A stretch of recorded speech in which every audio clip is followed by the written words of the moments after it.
우리 오늘은 5월 가정의 달 우리 두 번째 주일로 우리 또 어버이 주일로 이렇게 또 지킵니다.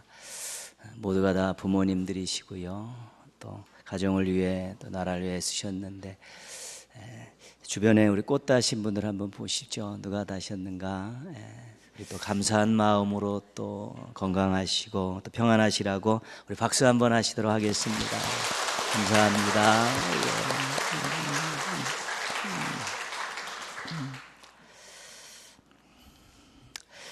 힘든 시대를 배경으로 한 오래된 이야기입니다. 한 고등학교 남학생이 이제 학교 근처에서 자취를 했습니다. 자취를 하니까 또 먹는 것이 그렇게 시원치 않았습니다.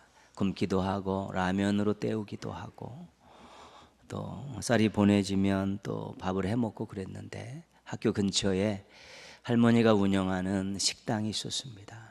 그래서 거기에 한 번씩 가면 할머니가 그 큰 가마솥을 걸어놓고 거기다가 누룽지를 막 끓이고 계셨습니다.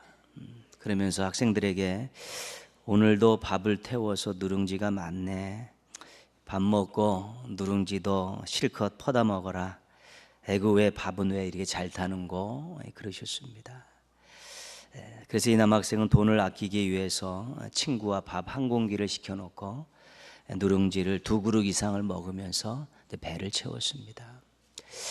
어느 날 할머니가 연세가 많으셨는지 거스름돈을 주셨는데 생각보다 많이 주셨습니다. 돈도 없는데 잘 됐다. 이번 한 번만 눈 감고 가자.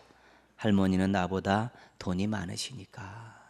그러면서 챙겼습니다. 돌려드리지 않고. 근데 이런 일이 계속 반복이 되었고 이 남학생은 당연하다는 듯이 거스름돈 많이 드는 돈들을 챙기기 시작했습니다.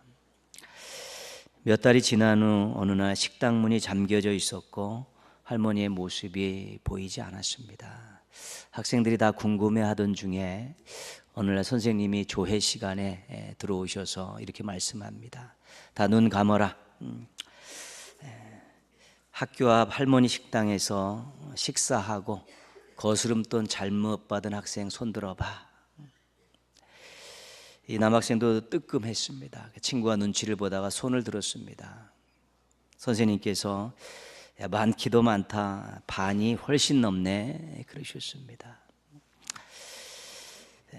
선생님께서 학생들의 눈을 뜨게 하신 후에 이렇게 말씀하십니다. 그 선생님이 말씀하신 내용은 할머니가 돌아가셨다. 그런데 평생 식당에서 모은 돈을 우리 학교 학생들의 장학금으로 기탁하셨다. 내가 장례식장에 갔다 왔는데 거기서 그 할머니의 지인들을 통해서 들은 이야기가 있다. 좀 가난하게 보이고 밥을 좀 굶을 것 같은 그런 학생들에게는 일부러 거스름돈을 더 주었다는 것입니다. 그리고 그 할머니가 아침에 일찍 일어나서 누룽지를 만들기 위해서 밥을 일부러 태웠다는 것이죠. 일부러 태우고 그걸 가지고 누룽지를 끓여서 이게 또 밥이 타서 어쩔 수 없이 끓인 누룽지인 양 그렇게 아이들에게 마음껏 먹으라고 했지만 아침부터 일찍 일어나서 밥을 태워서 만든 누룽지였다는 것을 이제 듣게 되었다는 것입니다. 이 남학생이 학교를 끝나고 그 할머니 식당 앞에 가서 문고리를 잡고 죄송하다고 그러면서 펑펑 울었다는 그런 이야기입니다. 이 할머니를 생각해 봅니다. 아침 일찍 일어나서 밥을 태우고 그 누룽지를 끓이는 그 할머니의 마음은 어떠했을까요? 본인이 아침 일찍 일어나서 밥을 태워 끓인 그 누룽지를 그냥 맛있게 몇 그릇씩 퍼다 먹는 그 학생들을 보는 그 할머니의 얼굴은 어떠했을까요? 그 마음과 그 얼굴에서 우리가 느낄 수 있는 것은 기쁨이라는 것이죠. 기쁨이라는 것이죠. 밥을 태워서 누룽지를 끓이면서 이 배고픈 학생들이 이것을 막 먹는 것을 생각하면서 그 마음에 기쁨이 있었고요. 실질적으로 그 모습을 보면서 표현은 안 하셨지만 얼굴 한가득 기쁨이 넘치셨을 것입니다. 그래서 이 할머니는 그 학생들이 배고픔을 달래는 그 모습을 기쁨으로 여겼던 그런 기쁨의 사람이었다고 우리가 평가할 수 있습니다. 오늘 말씀에서 우리는 또 한 명의 기쁨의 사람을 만날 수 있습니다. 1절 말씀 보시면요, 맨 뒷부분에 우리 앞에 당한 경주를 하며, 신앙인들 히브리서는 경주자라고 그렇게 말하고 있습니다. 예수님을 믿고 구원받은 사람들을 경주자 인생이라고 그렇게 정의를 내리고 있는 것이죠. 경주자 인생이 어떤 복장을 가져야 되는가, 그 말씀이 또 소개가 되어 있습니다. 중간에 보시면요, 모든 무거운 것과 얽매이기 쉬운 죄를 벗어버리고, 가벼운 복장이어야 된다는 것입니다. 경주자니까요.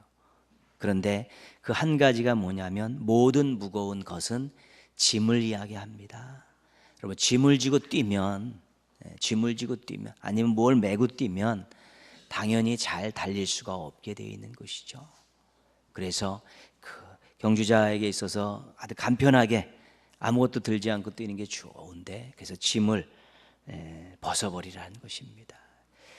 시편 55편 2절은 이렇게 권면합니다. 내 짐을 여호와께 맡기라. 그가 너를 붙드시고 요동하지 않게 하시리라.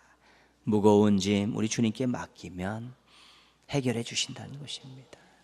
그래서 믿음의 경주자들은 그 인생의 무거운 짐을 우리 주님께 맡기고 달릴 수 있어야 되는 것이니까 그 짐 벗어버려라, 맡겨라, 그게 권면하고 있고요. 두 번째는 얽매이기 쉬운 죄를 벗어버리라, 그렇게 말씀합니다. 우리 인생을 달려감에 있어, 믿음의 길을 걸어감에 있어, 믿음의 경주를 함에 있어서 우리의 발목 잡는 것, 때로는 우리의 목덜미를 잡는 것, 그래서 우리를 넘어뜨리고 앞으로 나아가지 못하게 하는 것, 대표적인 것이 죄입니다. 죄. 거룩한 백성들이 죄를 지으면 마음이 편치 않습니다. 신앙생활 잘할 수가 없습니다. 그리고 때로는 죄책감에 시달리고 죄책감에 묶이면 마음에 평안도 없고 무언가 제대로 할 수도 없는 것입니다. 그래서 그 얽매이기 쉬운 죄를 벗어버려야 된다고 말하고 있습니다. 로마서 6장 11절은 이렇게 권면합니다. 이와 같이 너희도 너희 자신을 죄에 대하여는 죽은 자로 여길지어다. 예수님께서 죄의 문제를 해결해 주셨기 때문에 예수 안에 죽는 것이 죄에 대해 죽는 것입니다. 죄를 미워하고 죄를 멀리하고 죄를 회개하고 그러면서 이 죄의 문제를 또 예수님을 통해서 다 해결하게 될 때 믿음의 경주를 잘 할 수 있게 되는 것입니다. 믿음의 경주자의 태도에 대해서 말씀합니다. 1절 말씀 보시면요, 우리가 우리 앞에 당한 경주를 하며 그 앞에 나와 있는 단어입니다. 인내로서. 믿음의 경주자에게 필요한 것은 인내입니다. 달리다 보면 힘든 일도 있고 어려운 일 당할 수 있습니다. 내적으로도 한계에 도달하게 되고 외적으로 시험도 있게 됩니다. 그때 참아야 한다는 것입니다. 그것을 견디어낼 수 있을 때 잘 달릴 수 있는 것입니다. 힘들면 주저앉고 싶습니다. 힘들면 걸어가고 싶고요. 더 힘들면 그냥 누워서 쉬고 싶습니다. 그러나 그 순간을 참아내지 못하면 계속 달릴 수 없는 것입니다. 그래서 믿음의 경주자에게는 인내가 필요한 것입니다. 목표에 대해서도 말씀합니다. 2절 말씀 첫 번째 문장만 같이 읽겠습니다. 2절입니다. 믿음의 주여 또 온전하게 하시는 이인 예수를 바라보자. 어디를 바라보고 뛰어야 되냐면 예수님을 바라보고 뛰어야 된다는 것입니다. 예수님은 우리 믿음의 경주자의 목표이기도 하지만 또한 모델이기도 한 분입니다. 예수님은 우리의 인생을 경주자의 인생으로 만들어주신 주님이십니다. 이제 너희는 저 천국을 향해서 예수 그리스도를 바라보며 힘차게 뛰어야 된다라고 우리에게 새로운 인생을 주셨습니다. 이전까지는 어둠을 달리고 있었고 이제는 낭떠러지를 향해 이전에는 낭떠러지를 향해 달리고 있었던 인생에게 새로운 방향을 잡아주시고 어떻게 달려가야 될 것들을 우리에게 가르쳐 주신 분이 바로 예수님이십니다. 그리고 예수님은 죄와 짐의 문제를 해결해 주시고 인내의 모델이 되시는 분입니다. 그래서 우리가 예수님을 바라보면서 방향을 잘 잡고 달려가는 것과 더불어서 예수님을 생각하면서 죄의 문제, 짐의 문제, 또 인내의 문제들을 예수님을 통해서 잘 해결할 수 있게 되는 것입니다. 예수님을 바라보고 달려가는 것이 믿음의 경주자에게는 절대적입니다. 그래서 여러분 꼭 기억하십시오. 여러분 경주자의 인생이다. 정말 짐과 죄는 맡기고 인내하면서 예수님을 바라보고 예수님을 생각하며 잘 달려가는 경주자 인생이다. 하나님 잘 달려가게 해주십시오. 멈추지 않게 해주십시오. 넘어지지 않게 해주십시오. 올곧게 끝까지 완주할 수 있게 해주십시오라고 그 기도하며 뛰면 우리 지금 옆에서 힘을 주시고 믿음의 선배들이 옆에서 응원하시면서 잘 달릴 수 있는, 완주할 수 있는 우리 믿음의 경주자들이 되어질 수 있게 될 것입니다. 완주하는 믿음의 경주자들 되시기를 축복합니다. 그런데 목표와 모델이 되시는 예수님을 소개하는 내용이 2절 후반부에 있는데 오늘 우리가 살필 내용입니다. 바라보자 그 다음 그는부터 읽겠습니다. 그는 그 앞에 있는 기쁨을 위하여 십자가를 참으사 부끄러움을 개의치 아니하시더니 하나님 보좌 우편에 앉으셨느니라. 아멘. 예수님께서 십자가에서 죽으셨습니다. 인간이 당할 수 있는 최고의 고통을 당하셨고 인간이 느낄 수 있는 최고의 수치를 느끼시면서 십자가에서 죽으셨습니다. 그런데 그 힘든 것을 다 참으셨습니다. 그리고 그 수치를 아랑곳하지 않으셨습니다. 왜 그러셨는가? 그 이유가 오늘 우리가 읽은 말씀 속에 나와 있습니다. 그 앞에 있는 기쁨을 위하여. 그 앞에 있는 기쁨이 뭐길래 예수님은 그 고난과 수치를 다 참아내셨을까? 그 맨 뒷부분에 뭐라고 말씀합니까? 2절 하나님 보좌 우편에 앉으셨느니라. 예수님께서 하나님 보좌 앞에 앉는 것을 기쁨으로 여기시면서 십자가에서 그 고난과 수치를 참으셨을까요? 당신을 위해서, 당신의 기쁨을 위해 보좌에 앉는 것을 위해서 기쁨으로 그 고난과 수치를 다 참아내셨을까요? 그렇지 않으시다는 것이죠.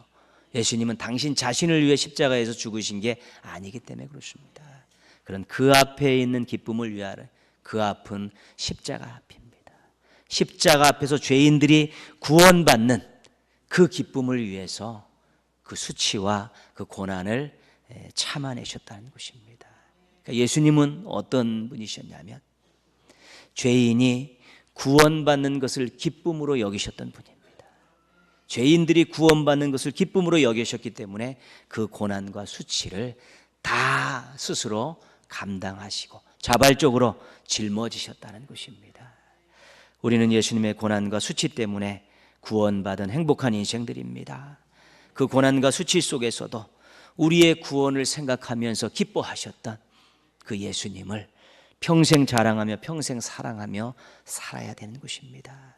죄인인 우리의 그 구원을 기쁨으로 삼으시며 고난과 수치를 감당하시고 인내하셨던 우리 예수님 생각하시면서 이전보다 더 뜨겁게 사랑하시고 이전보다 더 많이 자랑하며 사셔서 정말 그 십자가가 값진 인생이 되었다. 그 십자가 때문에 값진 인생이 되었다는 것을 만방에 선포하며 사시는 우리 멋진 신앙인들 되시기를 주님의 이름으로 부탁드리겠습니다. 이 나라의 대통령을 뽑는 선거가 이제 시작이 됐습니다. 4일, 5일 사전 투표가 있었고 9일 최종 투표가 있습니다. 신명기 17장에 보면 이스라엘의 왕을 세울 때 또 왕이 된 사람들이 꼭 알아야 될 몇 가지 지침들을 거기다가 기록을 해놓고 있습니다. 이스라엘의 왕을 세울 때 두 가지가 꼭 조건이 있었습니다. 한 가지는 하나님이 선택한 자, 또 한 가지는 이방인이 아니라 형제 중에 한 사람. 이것이 왕을 세울 때의 조건의 두 가지입니다. 그리고 왕이 된 사람들이 하지 말아야 될 것 세 가지가 있는데요. 첫 번째는 군말을 많이 두지 않는 것입니다. 말, 싸움할 때 필요한 말이고, 두 번째는 아내를 많이 두지 않는 것이고요. 세 번째는 은금을 쌓아두지 않는 것입니다. 그것이 왕이 하지 말아야 될 세 가지입니다. 왕을 세울 때 하나님 택한 것은 당연한 것이고요. 형제 중에, 이방인 중에 세우지 말고 형제 중에 세우라고 한 이유는 형제들이 백성들을 형제로 대우하는 통치자가 되라는 것입니다. 백성들을 이용해 먹고 백성들을 핍박하고 백성들을 압제하는 그런 종으로 여기는 그런 통치자 말고 백성들을 정말 형제로 생각해서 그를 위해주고 또 이익을 챙겨주고 또 그가 행복한 것을 기쁨으로 여기는 그런 왕이 되기를 소원했기 때문에 형제 가운데서 왕을 뽑으라고 그렇게 지침을 내려주신 것입니다. 은금을 많이 쌓아두지 말라는 것이죠. 왕이, 집권자들이 은금을 쌓기 시작하면 그것은 다 백성의 고혈입니다. 백성들을 탄압하고 중노동을 시키고 세금을 많이 부과해야만이, 또 불의한 방법을 동원해서 그렇게 걷어들여야지만이 통치자가 은금을 많이 쌓아놓게 되는 것입니다. 은금을 많이 쌓아놓은 통치자는 백성들을 행복하게 할 수 없다는 것입니다. 백성들의 이익을 먼저 챙겨줄 수 없다는 것입니다. 이스라엘 왕은 백성들의 행복을 기쁨으로 여기는 왕이어야 된다는 것이 하나님께서 정하신 일인 것입니다. 그래서 형제 중에 왕을 뽑아라. 왕은 은금을 쌓아두면 안 된다. 그래 아주 강력하게 하나님께서 명령해 놓으신 것입니다. 나라의 지도자를 뽑는 일에 우리의 주어진 권리를 절대로 포기하면 안 됩니다. 다 여러분들 시간을 내셔서 권리를 행사하셔야 되고요. 하나님께서 어떤 지도자를 원하시는가를 생각하면서 기도하면서 투표에 참여하셔야 되는 것이죠. 우리 이전에 우리 지도자를 통해서 우리가 당했던 일들은 무엇입니까? 그 자리에 오르면 엄청나게 은금을 쌓아둡니다. 자기가 챙길 것들 다 챙겼습니다. 퇴임해서라도 평생 먹고 자녀들에게 물려주고도 남을 만한 것들을 다 착복했던 것들이 이 나라의 이전의 지도자들의 대부분의 모습들이었습니다. 이번에는 정말 국민들의 이익을 기쁨으로 생각하고 국민들의 행복을 먼저 기쁨으로 생각하는 그런 지도자를 우리가 세워야 된다는 것입니다. 물론 모든 사람들의 면면들을 우리가 잘 알지는 못합니다. 다 공도 있고 과도 있고 장도 있고 단도 있습니다. 완전한 사람은 없습니다. 그러나 정말로 기도하며 잘 살피면서 국민들의 이익을 먼저 챙겨주고 국민들이 행복한 것을 기쁨으로 삼을 수 있는데 가장 근접한 지도자들에게 우리가 투표를 해야 되는 것입니다. 이 나라도 정말인저는 국민이 행복한 것, 국민이 잘 살고 국민의 이익을 먼저 챙겨주는 그런 지도자가 이제 필요할 때입니다. 맨날 고생만 하고 맨날 당하기만 하고 맨날 후회만 하고 살았는데 이번에 주신 이 기회를 잘 선용해서 국민들의 행복과 이익을 먼저 기쁨으로 생각하는 지도자를 우리가 뽑을 수 있으면 또 그런 일들을 조금이나마 희생하면서 할 수 있는 지도자를 뽑으면 이제 후회하고 우리가 좋은 미래를 살아갈 수 있고 우리의 다음 세대들에게도 좋은 나라를 물려줄 수 있는 초석을 닦을 수 있게 되는 것입니다. 신앙인들이 그런 일에 먼저 앞장서야 되는 것이죠. 하나님께서 어떤 왕을 요구하셨는가를 우리가 생각하면서 국민들의 행복과 이익을 기쁨으로 삼는 지도자를 세워주십시오라고 기도하면서 그런 지도자에 해당하는 사람들에게 우리가 한 표를 또 던질 수 있어야 되고 절대 포기하는 일은 없어야 되는 것입니다. 우리 조국 대한민국의 국민들의 행복을 기뻐하는 대통령이 세워지고 또 많은 지도자들이 세워진다면 하나님의 뜻이 이 땅에 이루어지는 것을 우리가 눈으로 확인할 수 있게 될 것입니다. 국민들의 행복과 이익을 기쁨으로 생각하는 지도자들이 이번 기회에 많이 세워져서 하나님의 뜻이 우리 조국 대한민국에 꼭 이루어지는 것을 우리 눈으로 확인할 수 있고 또 그것을 기뻐하고 찬양할 수 있는 그날이 또 그 기간이 앞으로 꼭 임하기를 주님의 이름으로 축원합니다. 따뜻한 마음의 식당 할머니에 대한 미담을 우리가 들었습니다. 우리 인생의 목표이자 모델이 되는 예수님도 살펴보았습니다. 이 나라의 대통령이 어떤 대통령이 되어야 하는지도 우리가 한번 생각해 보았습니다. 이 세 부류의 사람의 공통점이 있습니다. 뭐냐면 다른 사람의 행복을 자신의 기쁨으로 삼는 사람들입니다. 다른 사람들의 행복을 기쁨으로 삼기 위해서 수고하고 희생할 줄 아는 사람들입니다. 이런 공통점을 가진 사람 또 한 분이 계십니다. 누구냐면 우리들의 부모님들입니다. 우리 부모님들은 자녀들의 행복을 기쁨으로 삼으신 분입니다. 그래서 모진 힘든 일들 다 감당하셨고 또 수치도 다 감당하시고 고생도 자원하셨습니다. 자녀들이라면 목숨을 내어놓을 수 있다는 그런 사랑과 의지를 가지고 사셨던 분들입니다. 하나님과 가장 닮은 분들이 누구냐면 부모님들이라고 이야기할 수 있습니다. 그래서 하나님은 아주 강력하게 명령하십니다.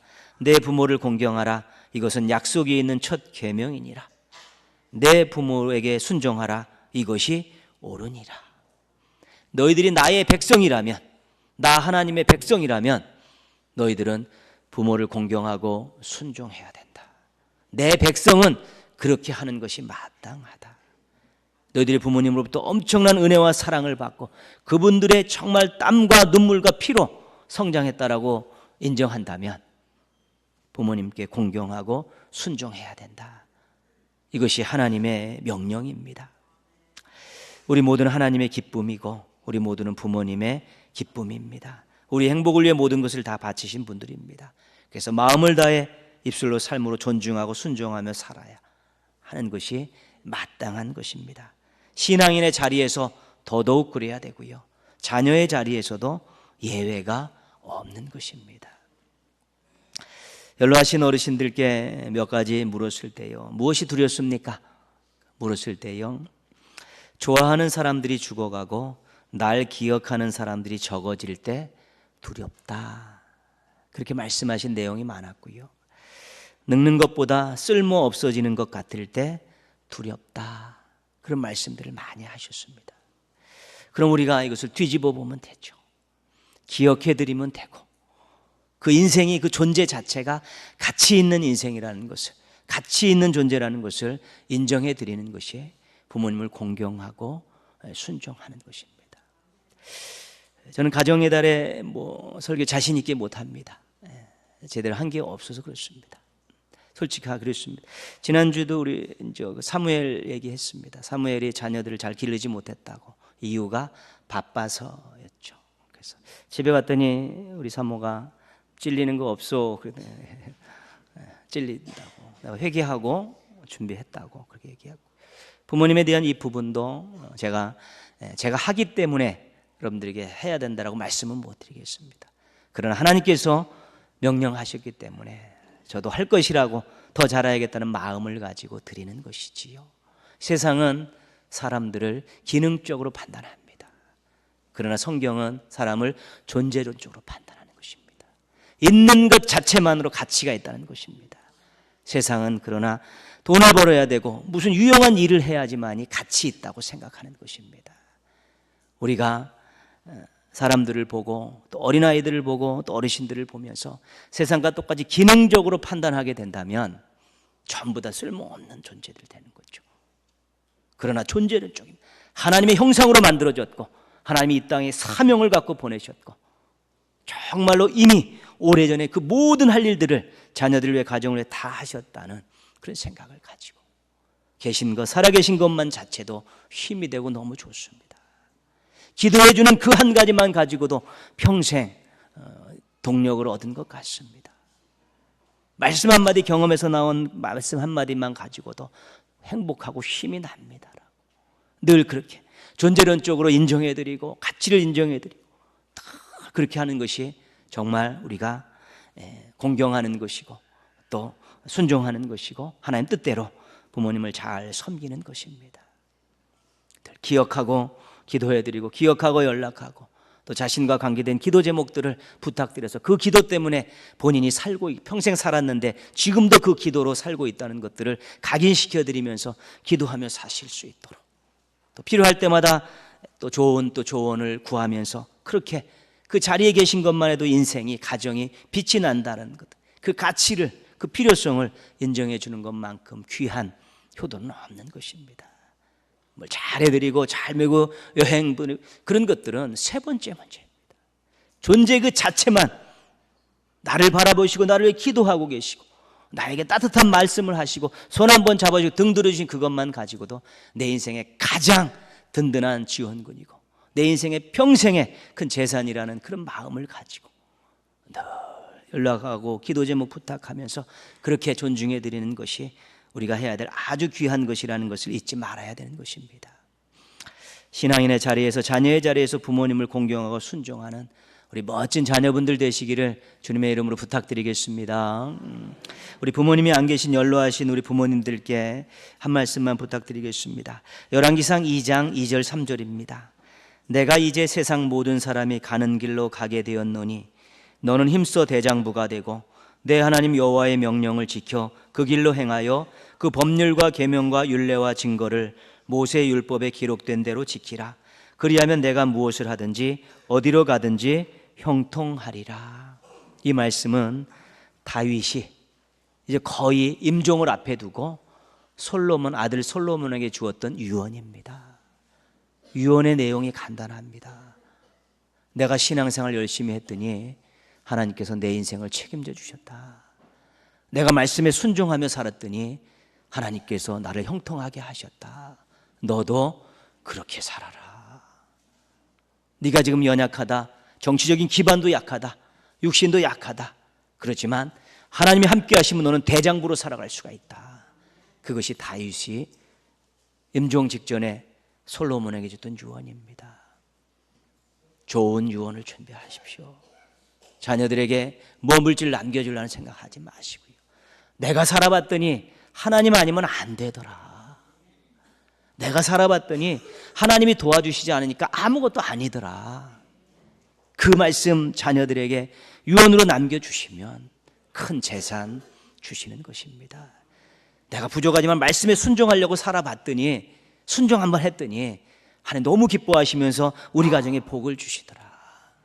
그런 좋은 신앙의 간증들 가지고 자녀들에게 유언으로 주신 그런 신앙의 부모님들 준비하십시오. 지금부터 잘 신앙생활하고 지금도 열심히 자녀를 위해 기도하시고 민족을 위해 교회를 위해 기도하시면서 그런 좋은 신앙의 간증들을 가슴에 꽉 쌓으셔갖고 자녀들에게 그 멋진 유언을 남기시는 부모님이라면 우리 자녀들이 자꾸 하신 이후에도 모여서 추도 예배를 드릴 때마다 그 말씀에 감격해서 그 말씀 붙들고 살면 믿음의 대가 이어지고 자녀들이 잘 되고 믿음의 명문 가문을 이루는 것이 당연히 이루어지게 되는 것입니다.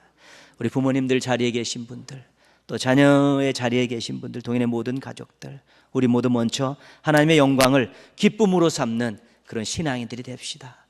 그리고 부모님들은 부모님대로 좋은 신앙의 유산을 물려주려고 자녀들은 정말 부모님을 전심으로 그 존재를 인정해 드리면서 또 공경하고 순종합시다. 그래서 동인의 가정 안에서 대가 이어질수록 또 믿음의 용사들이 배출되고 대가 이어질수록 복과 사명이 커지는 믿음의 명문 가문들이 많아져서 하나님께 기쁨을 안겨드리는 행복한 신앙인들이 넘쳐나는 주의 몸된 교회와 가정들 되기를 주님의 이름으로 축원합니다.